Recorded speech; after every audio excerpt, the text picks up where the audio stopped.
A new era of Critical Role Warhammer is on the upswing, and what could have been in Star Wars. That's disappointing. Welcome to Fantasy News Friday, our weekend news rundown. Today we're talking about the latest Critical Role episode, some Warhammer news, and a scrapped Star Wars trilogy. If you like these types of news rundowns, be sure to hit those like and subscribe buttons so we can keep making them. Now, on to the news. Issue number 1 is the first issue we're going to talk about. Well, Bell's Hells finally made it to Ruidus after a way too long wait. Critical Role's latest episode pushed the band of adventurers to the moon, with the bulk of the episode dedicated to a big battle around the Malekith Key, which, to be fair, was largely just a distraction to get Bell's Hells up to Ruidus. It was a rough journey, and it seemed like Travis didn't particularly want Chetney to actually survive the battle to get to the bridge to the moon. Snap my neck. Snap my neck. Snap my neck. But ultimately, the party is on Ruidus and still fighting their way towards stopping the Ruby Vanguard and preventing the gods from getting eaten. Up next, a likely rematch with Odahan Thule, who was present at the Malekith Key but surprisingly did not engage with Bell's Hells. Our bet is that the baddie followed the party to Ruidus and is looking to finish the job she started a few dozen episodes ago. Our advice, go after Chetney first. This is a one-way trip. Wizards of the Coast is continuing its collaboration with popular Japanese artists to help promote Dungeons & Dragons. This week, Wizards debuted a new set of characters designed and illustrated by Komaran, a manga artist whose work includes Sachi's Monstrous Appetite. The characters got a big reaction over on Western social media and continues Wizards' push to build their market share over in Japan. Now, you may recall that D&D isn't the biggest tabletop RPG over in Japan, despite the influence of the game in anime, manga, and light novels. So, to help push D&D, Wizards has been teaming up with various popular Japanese artists and leaning into the whole anime fantasy aesthetic in a way that we don't see over here in the US or Europe. No clue if it's working, but a consistent theme of these releases have been Western fans going, why can't we have cool stuff like that for D&D over here? That's a good question.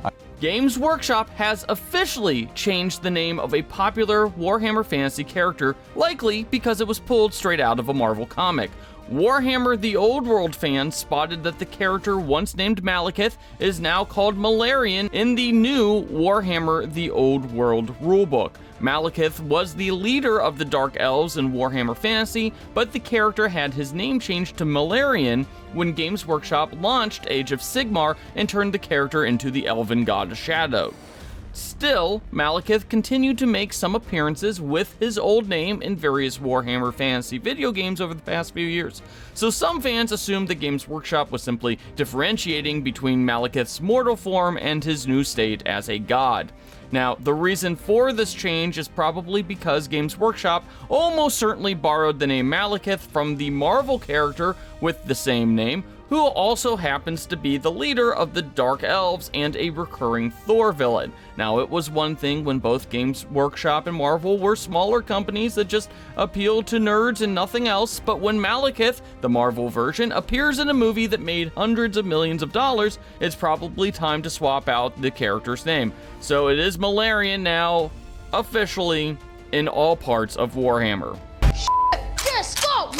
Now, speaking of Warhammer, Games Workshop has apparently made enough money that it's looking to open a fourth factory to keep up with demand. The company recently stated in its semi-annual financial report that it's looking to increase production by opening a fourth factory to manufacture various Warhammer products. Despite increasing efficiencies at its current facilities, Games Workshop has not been able to keep up with demand, with pre-orders regularly selling out within hours. No timeline has been announced for the construction of this factory, so don't plan on Games Workshop suddenly pumping out more products soon. But I want it now! The showrunners of Game of Thrones have spoken out about their scrapped Star Wars trilogy. Speaking during the press junket for Three Body Problem, which is going to be an awesome sci-fi series coming out on Netflix sometime soon, David Benioff and D.B. Weiss said that their trilogy of films was going to be about the first Jedi and the founding of the Jedi Order. We knew that the pair wanted to do an early Jedi movie, but it turned out that Lucasfilm wasn't as high on the idea. Lucasfilm ended up not wanting to do a First Jedi story, Benioff said to The Hollywood Reporter. We had a very specific story idea in mind, and ultimately, they decided they didn't want to do that. And we totally get it, it's their company and their IP, but we weren't the droids they're looking for. We seem to be made to suffer. The co-op game Regicide is getting a Legacy Edition. This week, the indie company Badgers from Mars announced Regicide Legacy, a new version of their popular cooperative fantasy card game that will play out over the course of several missions. Popular Legacy features such as permanent changes to cards and the addition of new cards over time will be included in this new version, which will be coming out to Kickstarter sometime soon. Now, the original Regicide game was a fantasy game where players send adventurers to confront the corrupt monarchy. Each player controlled the number cards of a deck of cards, with each suit having different abilities. It's a fun, easy-to-play card game, and we're looking forward to the new version. Compelling and rich. And finally, Jennel Jaquays, an early D&D trailblazer, has passed away at the age of 67.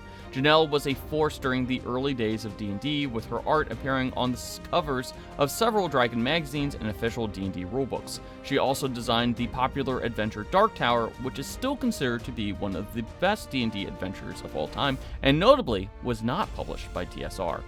She was also a prolific video game designer, having worked as a concept artist and level designer for games like Quake 2 and Halo Wars, and she was also a transgender activist and advocate. Our condolences to her family. That's all the news that we have this week. Let us know what your favorite story was in the comments, and don't forget to hit those like and subscribe buttons.